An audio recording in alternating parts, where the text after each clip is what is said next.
Le temps effacera toutes les traces. Mais je saurai conjurer cela. Moi seul d'ailleurs, puis accomplir pareille mission. Il a été pour moi un bienfaiteur et un ami. Il est de mon devoir sacré, en hommage à ce grand homme, de ne pas le laisser sombrer dans l'oubli.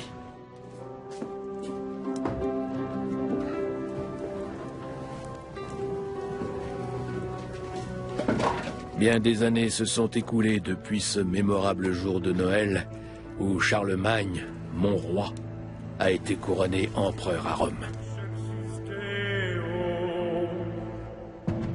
Laudamus te, benedicimus te, adoramus te, glorificamus te. Le 25 décembre de l'an 800, Charlemagne est couronné empereur.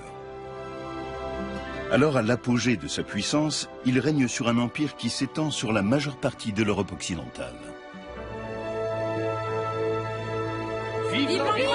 Charlemagne est le souverain le plus puissant de son temps. Même le pape lui témoigne une déférence mêlée de crainte.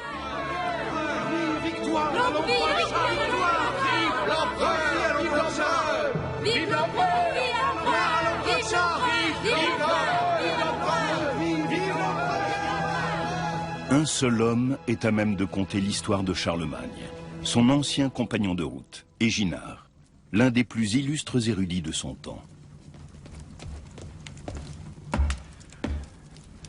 Maître Éginard, pardonnez-moi mon retard. L'heure n'a aucun sens pour toi. Il m'arrive de douter, Johannes, que tu sois à la hauteur de la tâche que j'entends te confier. J'entreprends le projet de relater en aussi peu de mots qu'il sera possible la vie privée ainsi que la vie publique et bien évidemment les hauts faits de notre très remarquable Charles, roi des Francs et empereur. Durant les 20 années passées à la cour à son service, j'ai pu gagner sa confiance et j'ai appris à garder ses secrets. Retiens bien ceci. Tout ce qui ne sera pas consigné par écrit, tu devras absolument le garder pour toi. Oui, maître Éginard. Je ferai selon vos souhaits. Dictez-moi ce que je dois écrire. Cette œuvre portera le nom de Vita Caroli, la vie de Charles. Bien des années après la mort de Charlemagne, le lettré Éginard rédige en sa mémoire la plus célèbre biographie royale du Moyen-Âge. Il y présente le souverain comme un être de lumière, un monarque surhumain. Je m'efforcerai de couper court aux digressions. Qu'en était-il vraiment? Quelle est la part de mythe et de réalité dans cet ouvrage?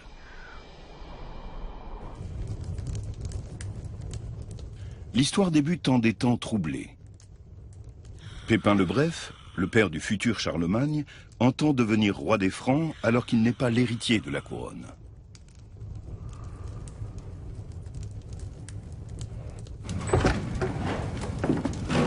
Le jour se lève, Seigneur. Vous aurez veillé toute la nuit.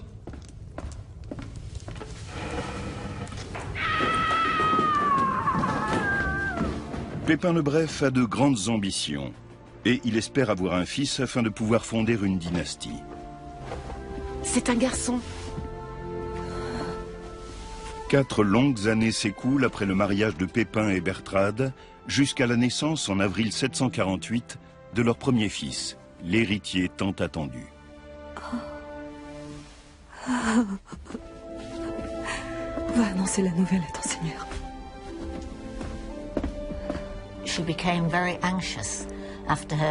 Après son mariage, Bertrade était très inquiète à l'idée de ne pas avoir d'enfant. Son statut, et surtout celui de son époux, dépendait de la naissance d'un fils. On dit qu'elle priait désespérément pour être enceinte. Puis elle a donné naissance à Charles. J'imagine qu'à ce moment-là, elle a dû ressentir un formidable sentiment de soulagement. Seigneur, c'est un garçon adorable, en pleine santé. L'avenir des Francs est en marche à présent. Mon fils sera baptisé du nom de Charles en l'honneur de mon père. Je suis sûr qu'il sera un grand homme. Que Dieu bénisse le futur roi des Francs. Le royaume des Francs, composé d'une multitude de principautés, est régi depuis des générations par les Mérovingiens. Toutefois, Pépin le Bref, qui fait partie de la dynastie des Pépinides, dispose de bons arguments pour convaincre les princes de l'aider à renverser la dynastie des Mérovingiens.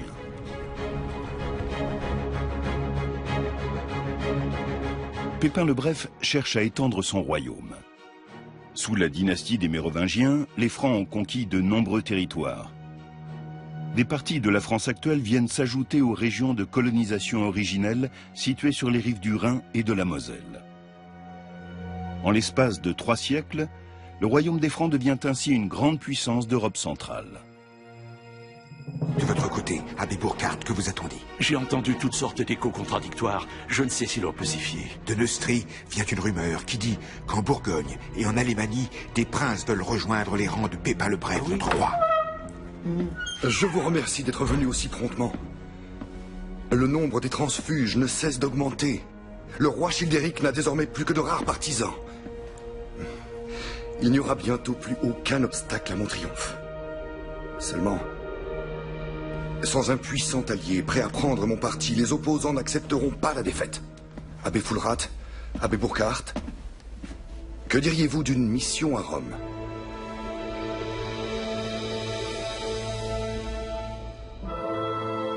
Pépin le Bref compte obtenir l'appui et la bénédiction du souverain pontife pour déposer le roi Childéric III. Mon brave abbé Fulrat, abbé Burkhard, je dois vous annoncer qu'après mûre réflexion, j'ai arrêté pour l'avenir du royaume franc une décision.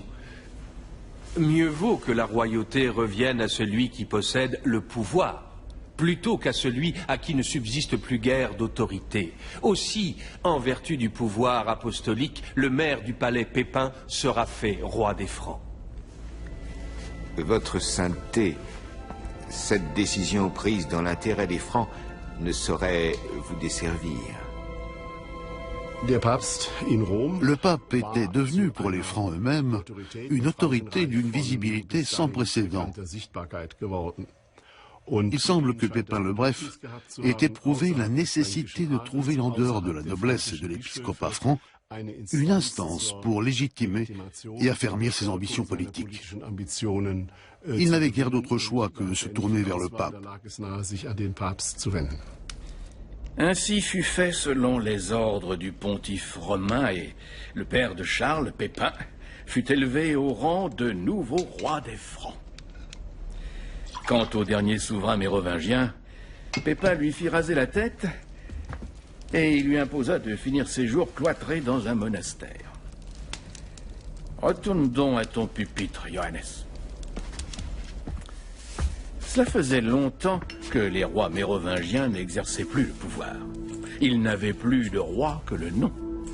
Ils arboraient fièrement le cheveu flottant et la barbe longue, et une fois sur le trône, ils jouaient à gouverner. Pépin allait continuer à procéder avec une grande habileté. Il fit la promesse au pape de défendre Rome contre tous ceux qui la menaceraient. Il prit ainsi le rôle de protecteur de l'Église. En contrepartie, Pépin reçut, ainsi que son fils Charles et son deuxième fils, qu'il nomma Carloman, l'onction papale qui sacre les rois.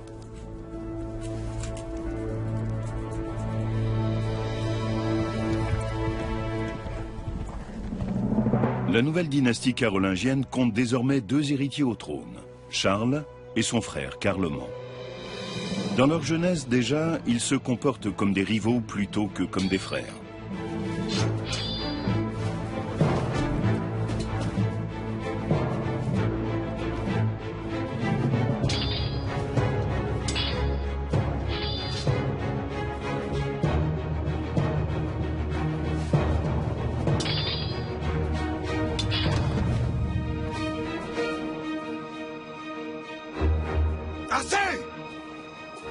Cessez immédiatement! Carloman, le cadet, est plus adroit et remporte souvent les duels qu'il se livre. Charles ressent certainement ses défaites comme une humiliation.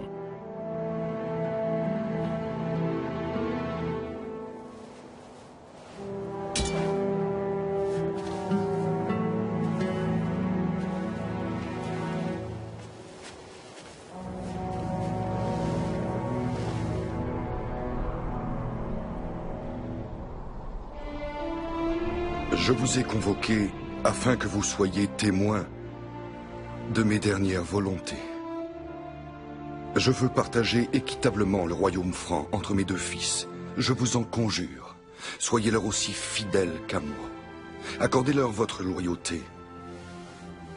J'ai divisé le royaume ainsi. Toi, Charles, tu régneras sur le nord de la Neustrie et de l'Austrie, ainsi que sur l'Aquitaine occidentale. À toi, mon cher fils, reviennent l'Aquitaine orientale, la Bourgogne, la Provence, l'Alémanie, ainsi que le sud de la Neustrie et de l'Austrie. Cette décision est sans appel.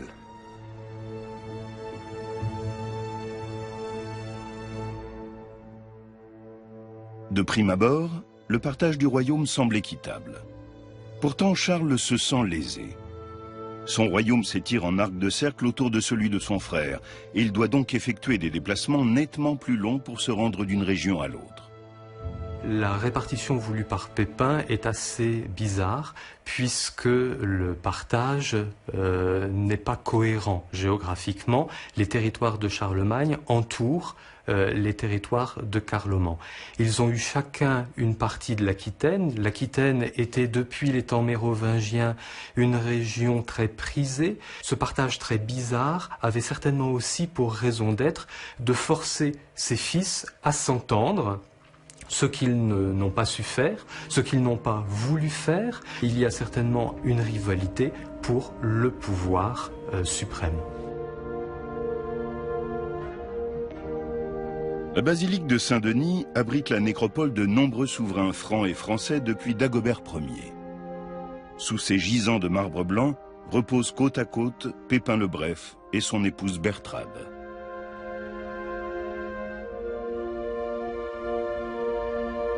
Lorsqu'il partage son royaume entre ses fils, Pépin le Bref est loin d'imaginer que cette décision sera lourde de conséquences. À la mort de Pépin le Bref, chaque frère régna sur la partie du royaume qui lui avait été attribuée par son père. Imagine un peu, ils choisirent le même jour pour les deux couronnements. Seulement, chacun d'eux avait choisi une église se trouvant dans sa partie du royaume. Et ensuite, eh bien, l'entente entre les deux frères finit de se dégrader et la paix ne fut maintenue qu'à grand-peine. Quand les festivités furent terminées, Charles et Carloman s'engagèrent dans la lutte pour l'hégémonie. Ah, mais n'était-ce pas aussi les femmes qui, à leur habile façon, semèrent la discorde?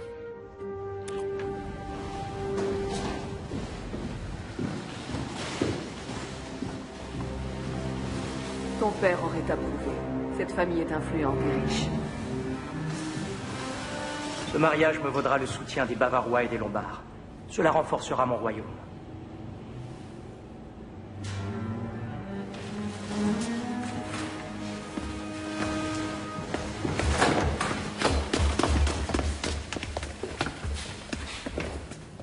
Je vous donnerai vite des nouvelles. Que Dieu te bénisse, mon fils.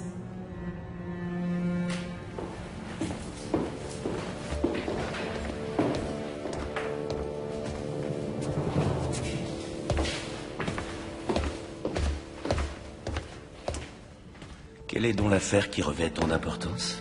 Quelle force mon frère à nous rendre visite? Ne sois pas si hostile, Charles. Et réfléchis bien à ceci. Tu as beau être souverain, le pouvoir ne t'est pas acquis. Tant que tu es de mon côté, mère, je n'ai pas à craindre mon jeune frère. Je te soutiendrai toujours, mon fils aimé, tu le sais bien. Mais ne sous-estime pas ton frère. Il a des alliés puissants. Les relations entre princes étaient souvent complexes et tendues. Dans le cas de Charlemagne et Carloman, c'était indéniable. Peut-être était-ce dû au lien particulier de Bertrade avec son fils aîné. Elle a sans doute essayé de rétablir la paix entre ses deux fils lorsque les dissensions sont apparues au grand jour après la mort de leur père. Mais à mon avis, elle avait une préférence pour Charlemagne.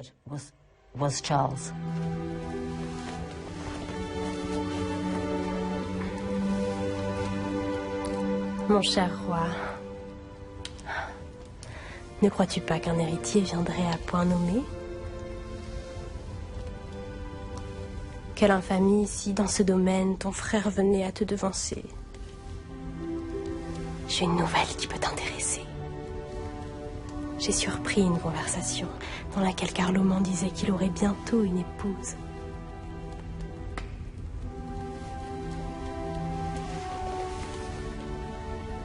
Elle partage sûrement déjà ses nuits. Tais-toi.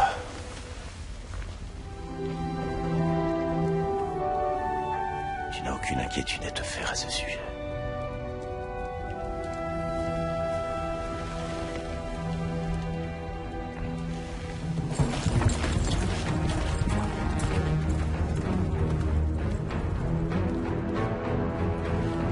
Seigneur, j'arrive des environs de Duasdif. Aucune trace de l'armée de votre frère, nulle part. Ma monture!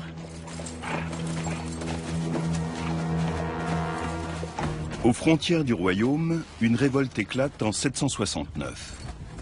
En pareil cas, il est prévu que les deux frères unissent leurs armées pour affronter ensemble l'adversaire. L'Aquitaine, jadis conquise par le roi Pépin le Bref, se soulève contre l'occupant franc sous la conduite de Hunno, son ancien souverain. À Montcontour, situé à 500 km du foyer de la révolte, Charlemagne attend son frère, censé l'aider à réprimer le soulèvement. Mais Carloman n'est pas au rendez-vous. En allant affronter Hunno sans votre soutien militaire, votre frère se jettera dans la gueule du loup. Tel est le plan. Il fera front seul, comme le lui commande son honneur, et celui de feu notre père. Et qu'avez-vous l'intention de faire quand Charles aura perdu la bataille?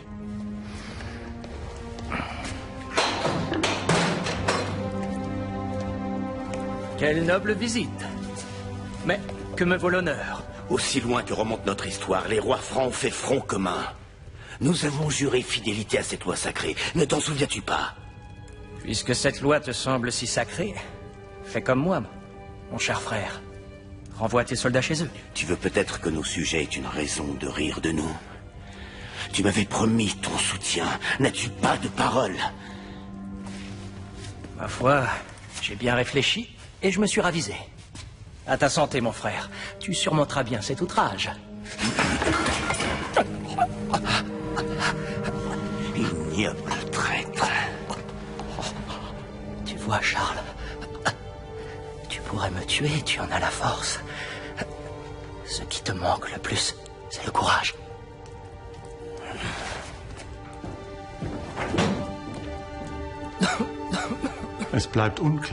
Les raisons de la défection de Carloman restent obscures. Avait-il l'intention de placer son frère en position délicate? Avait-il scellé une alliance avec les Aquitains? Peut-être de vieilles hostilités opposaient-elles encore les deux frères. Quoi qu'il en soit, les sources existantes ne sont pas claires à ce sujet. Ce qui est certain en revanche, c'est qu'à la suite de cette discorde, Charlemagne a dû faire front tout seul.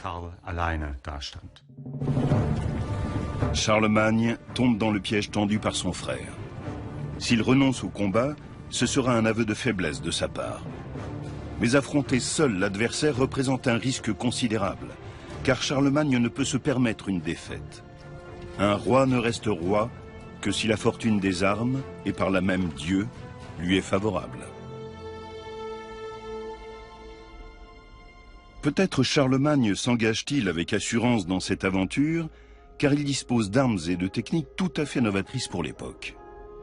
C'est en tout cas ce que laisse penser un précieux document conservé à la bibliothèque de l'abbaye de Saint-Gall, l'une des plus anciennes et plus vastes bibliothèques monastiques au monde. Cette magnifique salle de style baroque abrite notamment un manuscrit de l'époque carolingienne, le Psautier d'or, un précieux ouvrage enluminé. Les soldats francs y sont représentés lors d'une bataille, armés d'arcs et de flèches, d'épées et de boucliers. Pour se protéger, ils portent des cottes de mailles et des cuirasses à écailles, un équipement très sophistiqué pour l'époque.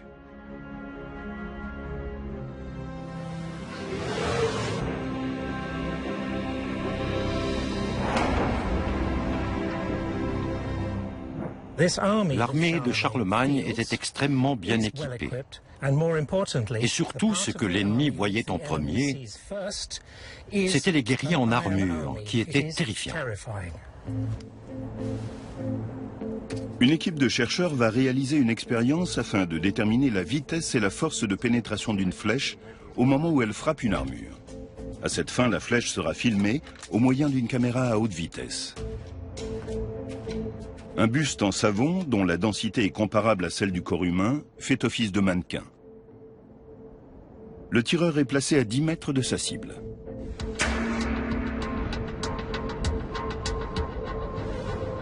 La caméra filme la trajectoire de la flèche à 3000 images par seconde. Jusqu'au moment où elle frappe le buste. Quelle est la vitesse de la flèche?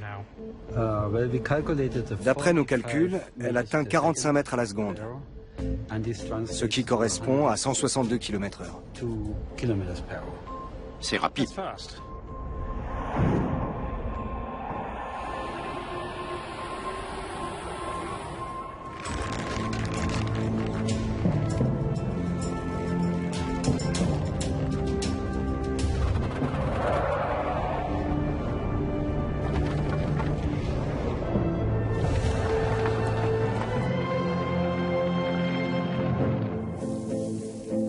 Quelle protection offrent aux soldats les cottes de mailles et les cuirasses à écailles?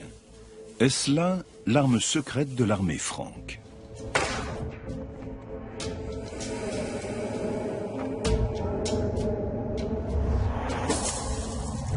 La cotte de maille était la protection la plus répandue à l'époque. Elle était constituée d'anneaux métalliques entrecroisés. À l'origine, elle était conçue pour protéger les guerriers contre les épées et les lances. Comme l'ont montré nos expériences, elle n'était pas très efficace contre les flèches, même si elle pouvait en arrêter quelques-unes. Portée seule, elle ne suffit pas à arrêter une flèche. Mais elle absorbe si bien le choc que la pointe de la flèche est ensuite aisément amortie par le pourpoint, porté sous la cotte de maille. Les cuirasses à écailles, en revanche, offrent une protection remarquable, car elles font ricocher les flèches. L'armée de Charlemagne, organisée en colonnes sur plusieurs rangs, s'engage en territoire aquitain. Galvanisés par la détermination sans faille de leur chef, les Francs se lancent à l'assaut des unités ennemies.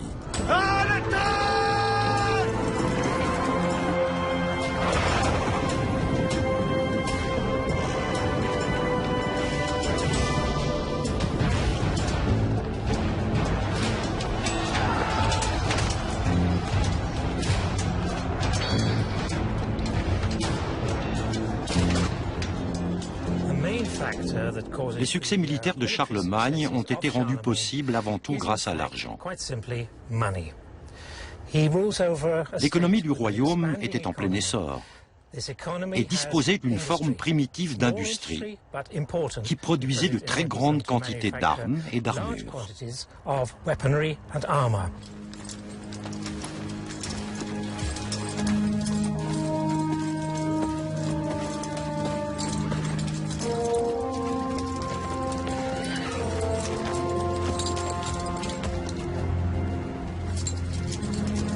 Seigneur!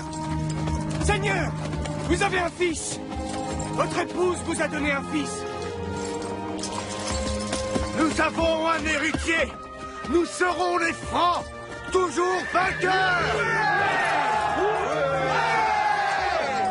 Allez!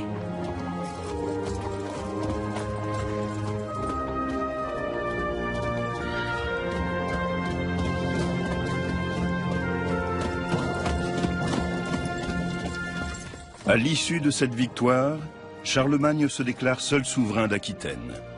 C'est ainsi qu'il annexe le territoire qui revenait à l'origine à son frère Carloman, à la suite du partage effectué par leur père.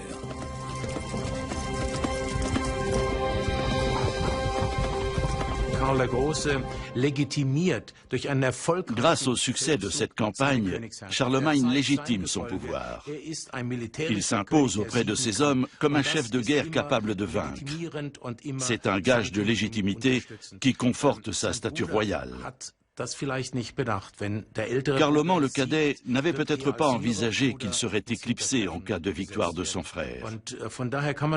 Avec le recul, on peut estimer que Carloman aurait sans doute mieux fait d'aider son frère à rétablir la paix en Aquitaine.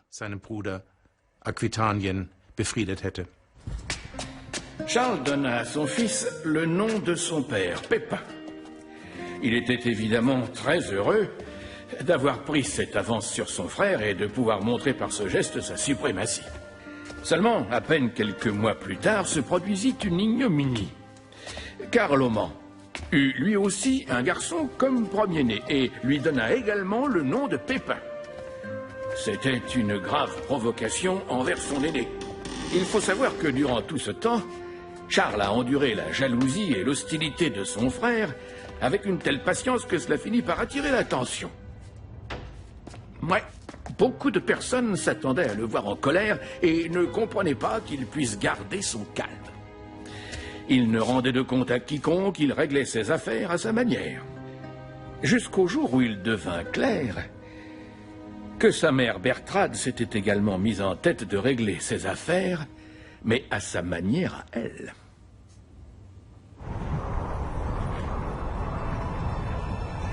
Bertrade, la mère de Charlemagne, entreprend dans le plus grand secret un voyage en Italie. Son but, Pavie, où se trouve le palais de Didier, le roi des Lombards. Bertrade entend forger une alliance avec l'ancien ennemi des Francs et asseoir ainsi le pouvoir de Charlemagne. Les sources nous livrent peu d'informations sur le rôle des femmes à cette époque. Dans le cas de Bertrade, on constate néanmoins qu'elle impose une domination inhabituelle et que c'est elle qui tire les ficelles dans le domaine politique. Honorable Bertrade.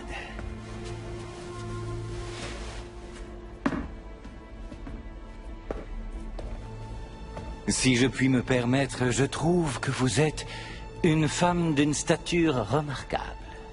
Je vous remercie, cher roi Didier. Voilà qui ouvre agréablement notre rencontre. Sachez-le, nous ne cessons pas d'être surpris par la distance entre les fiers rois de Lombardie et le royaume des Francs. Il serait peut-être temps d'initier un rapprochement. Je vous en prie, laissez-moi vous présenter ma fille Désirée. Charlemagne doit épouser la princesse Désirée afin de sceller l'alliance avec les Lombards. Le royaume de Carloman sera ainsi enclavé au milieu des possessions de son frère et pourra être contrôlé depuis le nord, l'ouest et le sud. C'est en tout cas la stratégie initiale de Charlemagne. Toutefois, le pape Étienne III voit d'un œil méfiant une alliance entre les Lombards, ennemis jurés de Rome, et les Francs, qui étaient jusque-là les protecteurs de l'Église. Le pape voit même dans la manœuvre de Bertrade la main du diable. Il décide d'écrire sur le champ au roi des Francs. Dès le paradis, Satan a agi par l'entremise d'une femme. Quand il a voulu que la loi divine soit violée, une fois encore, il recourt au même stratagème. Cette idée de mariage lui a été soufflée par le démon. Le noble et sublime peuple franc ne peut certainement pas se compromettre en s'unissant à ces Lombards perfides. C'est au nom de Saint-Pierre lui-même que je conjure Charles, roi des Francs, par l'épouvantable jour du jugement dernier, de renoncer à épouser la fille du roi de Lombardie. En dépit de l'opposition du pape, Bertrade parvient à ses fins. Charlemagne répudie sa femme, Imiltrude, qui, comme le veut la coutume en ces temps-là, est bannie et envoyée dans un couvent pour le restant de ses jours. On sait malheureusement peu de choses à son sujet. On ignore notamment de quelle famille elle était issue, même si on peut supposer que cette famille n'était pas très puissante. En effet, on n'a pas connaissance de protestation à la suite de cette répudiation, alors même que Himiltrude avait donné un fils à Charlemagne. Ce fils prénommé Pépin deviendra Pépin le Bossu. Après la répudiation de Himiltrude, on ignore ce qu'il est advenu d'elle, car les sources passent cette question sous silence.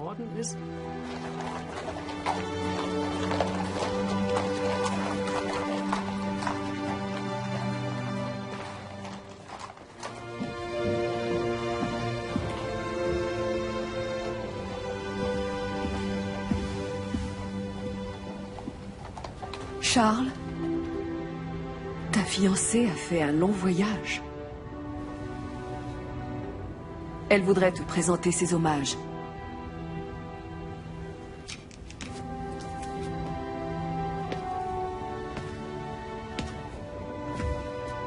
J'espère que vous avez fait bonne route.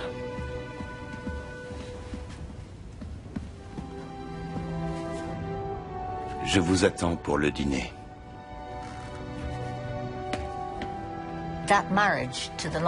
Ce mariage avec la princesse lombarde promettait d'être utile. Le roi des Lombards avait marié toutes ses filles à de puissants souverains, et Charlemagne s'est en quelque sorte introduit dans ce maillage de pouvoir déjà en place. Carloman décide alors de prendre l'initiative.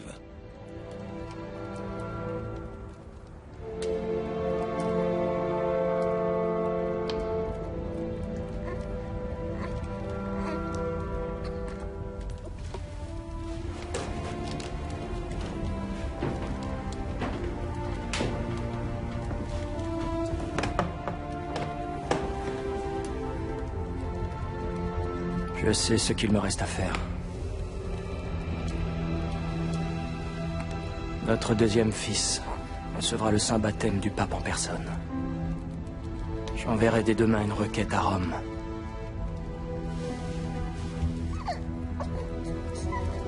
Il n'y a aucune raison que sa sainteté n'y consente pas. Vous pourrez sceller une nouvelle alliance puissante.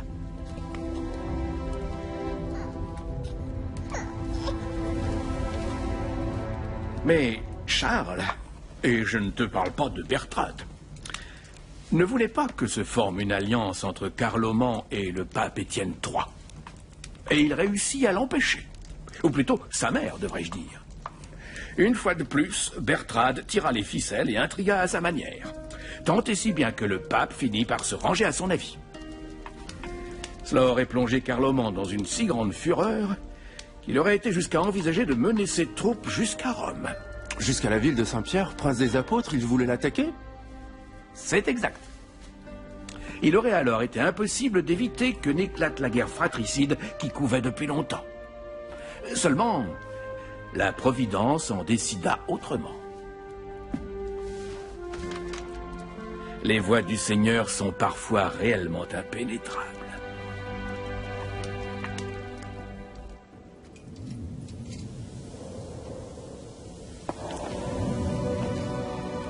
C'est le destin qui empêchera une guerre fratricide.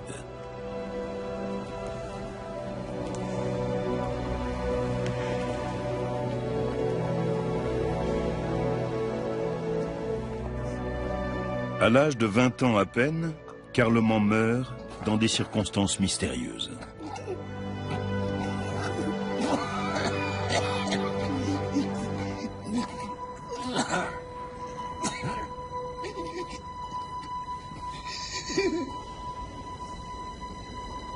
La mort de ce frère détesté ouvre à Charlemagne des perspectives insoupçonnées.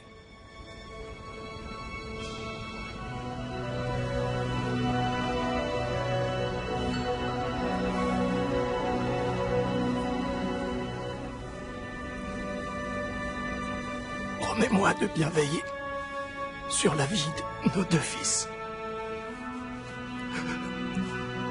Méfie-toi de mon frère comme de la peste. Ne le laisse pas leur extorquer la couronne de notre lignée.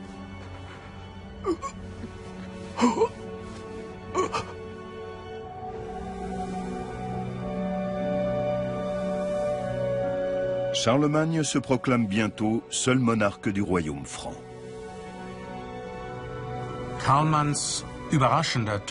La mort inattendue de Carloman a été providentielle pour Charlemagne. Pour ma part, je ne suis pas certain que ce décès soit tout à fait naturel. Mais les spéculations sont une des facettes du travail des historiens.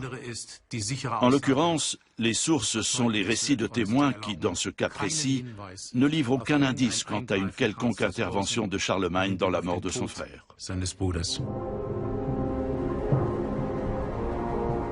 Gerberge, la veuve de Carloman, met en œuvre un plan audacieux. Afin de soustraire ses fils à l'emprise de Charlemagne, elle décide de franchir les Alpes et de se réfugier à la cour de Didier, le roi des Lombards.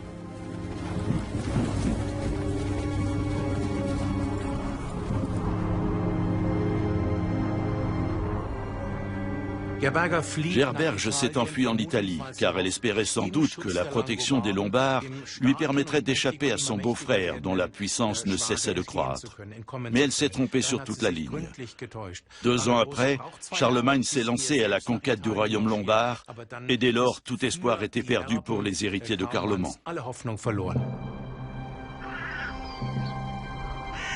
Pour l'épouse de Charlemagne aussi, les jours à la cour sont comptés.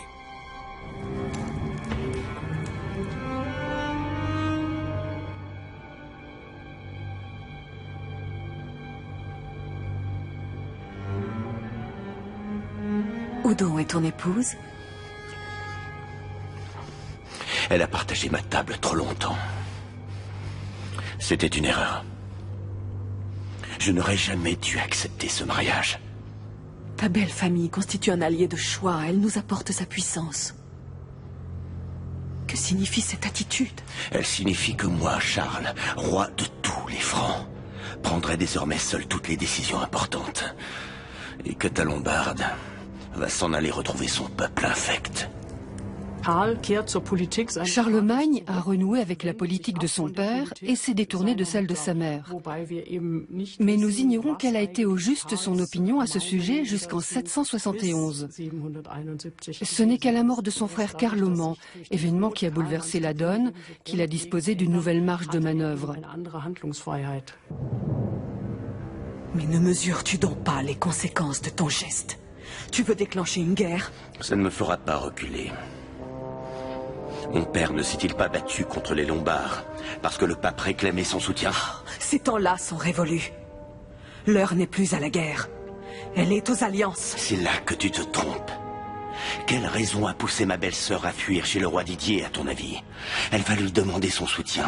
Elle est partie dans l'espoir qu'il l'aidera à faire couronner ses fils à mon insu. Je ne pense pas que ta belle-sœur ait ce dessein. La guerre, mère, est engagée depuis longtemps. Et cette fois, tu n'as plus voix au chapitre.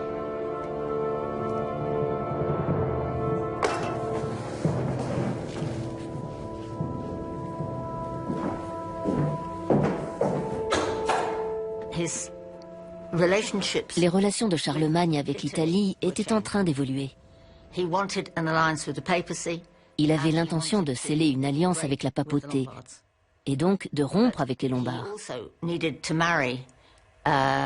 De plus, il voulait se remarier avec une femme issue de l'aristocratie franque, ce qui était plus normal qu'un mariage avec une étrangère. Il projetait de s'unir à une famille puissante qui lui apporterait un soutien militaire et politique.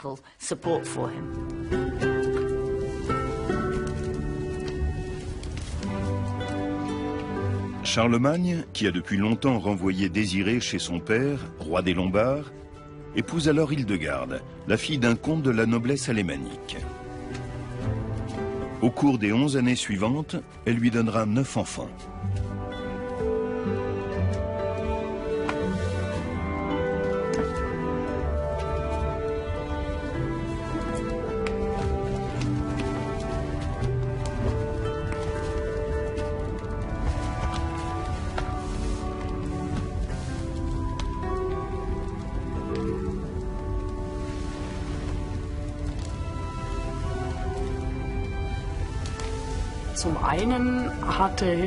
Hildegarde avait de la famille dans l'ancien royaume de Carloman.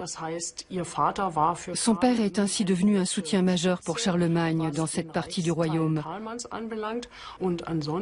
Par ailleurs, Hildegarde, qui avait alors 14 ans, avait sans doute un charme tout particulier, car elle est parvenue à s'attirer les faveurs de ceux qui s'étaient opposés à son union avec Charlemagne. C'était une reine très appréciée qui a su s'imposer à la cour, pour autant qu'on puisse l'affirmer. Didier, le roi des Lombards, entend bien répondre à l'humiliation que lui a infligée Charlemagne. Il se rend à Rome auprès du pape pour y jouer sa dernière carte. Votre sainteté, je suppose que vous avez entendu parler des mésaventures des fils de Carloman. Vous parlez du fait que notre impétueux franc, sauf votre respect, a pris de court ces infortunés garçons en les précédant sur le trône? Charles a usurpé la couronne qui leur revenait. Et alors? Quel rôle croyez-vous que je puisse jouer dans cette partie? Votre sainteté, avec tout le respect que je vous dois, il n'y a que vous qui ayez le pouvoir de légitimer la couronne dont s'empare un souverain. Je vous en prie, sacrez chacun de ses enfants successeurs de Carloman. Ils sont ses fils. Oui, et on m'a averti également qu'ils étaient sous votre protection. Vous espérez peut-être en tirer quelque avantage. Fort bien. Je vais donc y réfléchir. Une telle décision demande du temps. En envisageant de faire reconnaître par le pape les fils de feu Carloman comme héritiers légitimes au trône, Didier a provoqué Charlemagne. Pour ce dernier, une telle provocation était intolérable, car il aspirait, depuis la mort de son frère, à être l'unique souverain du royaume des Francs. Le fait que le pape puisse conférer à d'autres prétendants un titre légitime au trône franc a certainement convaincu Charlemagne de passer à l'attaque.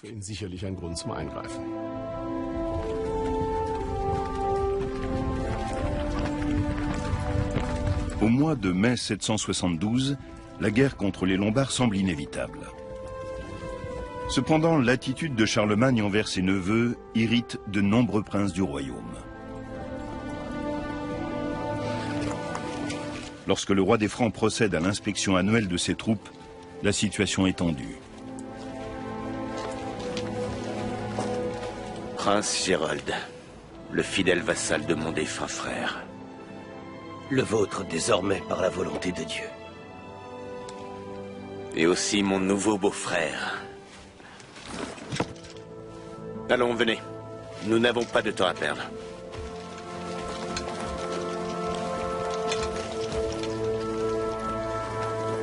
Je remarque des absences dans nos rangs. Cela me peine. Je déplore de voir des princes francs refuser leur loyauté à leur propre souverain et donner leur approbation à un Lombard qui nous déteste. Mais laissons pour l'heure un répit aux Lombards. Allons plutôt nous occuper des Saxons. Quand Charlemagne a répudié son épouse lombarde, il savait que cela entraînerait une guerre contre les Lombards. Mais il savait aussi que dans ses propres rangs, du fait de sa mère, des voix s'élevaient contre l'idée d'une campagne en Lombardie. Il lui a fallu d'abord surmonter cette résistance avant de pouvoir lancer une offensive contre les Lombards. En bon roi guerrier, il a mis cette période à profit pour organiser une campagne contre les Saxons. Car un roi à l'époque devait sans cesse faire la guerre. C'était sa principale occupation.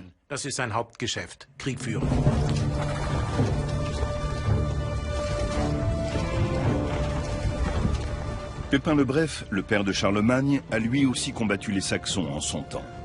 À présent, son fils reprend le flambeau. Les Saxons multiplient depuis des années leurs incursions dans le nord du royaume. Charlemagne se révèle plus radical que son père. En 772, il prend la décision de franchir la Vézeur pour pénétrer au cœur du territoire saxon. Faisant preuve d'une violence sans précédent, ses armées vont mettre à feu et à sang les villages de l'adversaire.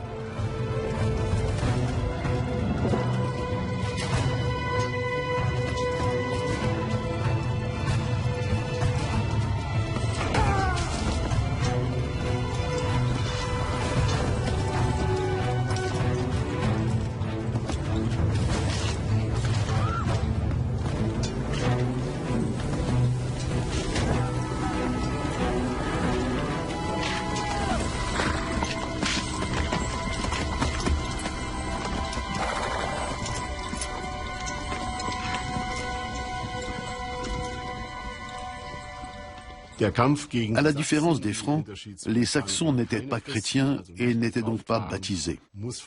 Dès le départ, cette guerre avait un aspect religieux. Le paganisme était une composante de l'identité politique et ethnique des Saxons, et il fallait l'anéantir si l'on voulait soumettre ce peuple. Pour Charlemagne, l'assujettissement militaire et la christianisation de la Saxe étaient indissociables. C'étaient les deux faces d'une même médaille. Qui étaient au juste les Saxons? Comment et où vivaient-ils? Dans le massif de l'Egegebirge, en Rhénanie-Westphalie, se trouve une curiosité naturelle, les Externsteine, d'imposants rochers qui auraient été un lieu de culte saxon. Jadis, les païens de Germanie honoraient leur divinité en sacrifiant des animaux. Mais ces cavernes ont-elles été utilisées par les Saxons du temps de Charlemagne? C'est l'hypothèse que cherche à vérifier le physicien Clemens Woda. À cet endroit, ça paraît bien. On va percer exactement là où la coloration est forte.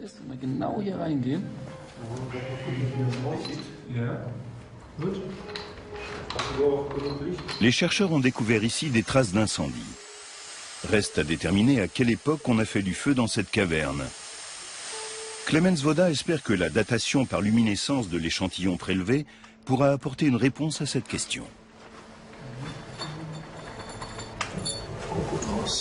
C'est l'échantillon? Oui, ça paraît prometteur.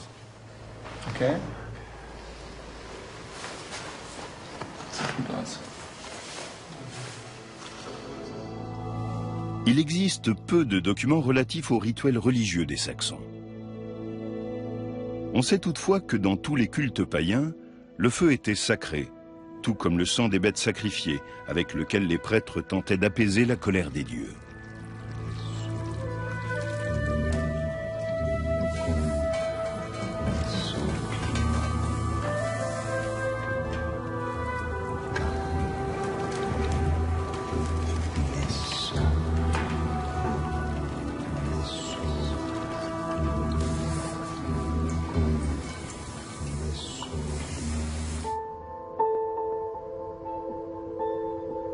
Clemens Woda établit une datation de l'échantillon grâce à la technique de luminescence par stimulation optique. Les scientifiques déterminent de cette manière le dernier réchauffement des grains de quartz contenus dans la roche. Ces analyses demandent de longues journées de préparation et de mesure.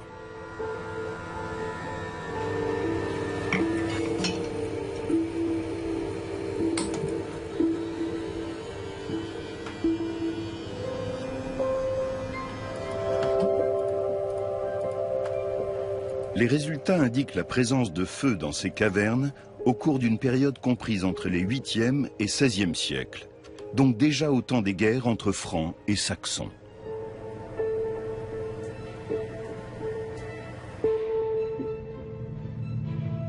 En l'absence d'autres indications archéologiques, il est impossible de déterminer s'il s'agissait effectivement de feux rituels.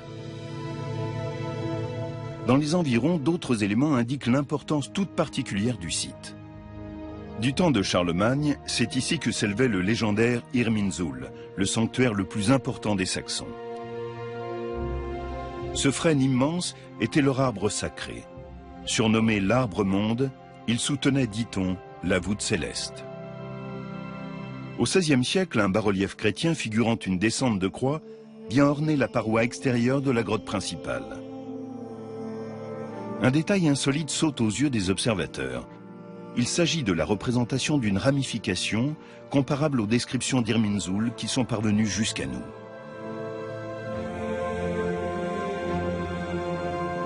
Ce bas-relief indique-t-il qu'ici se trouvait jadis l'illustre sanctuaire des Saxons?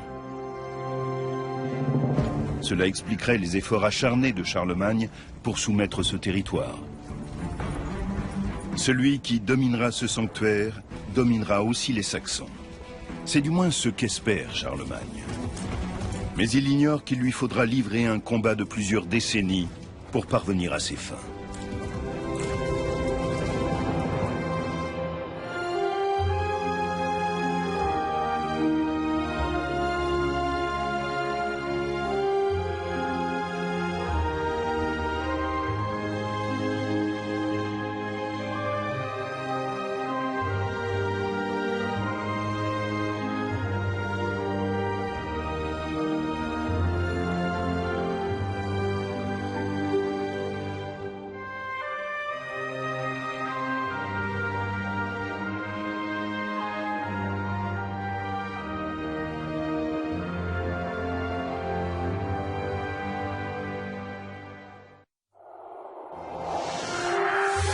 Dans un instant, le coup de génie de Charlemagne pour mettre un terme à 33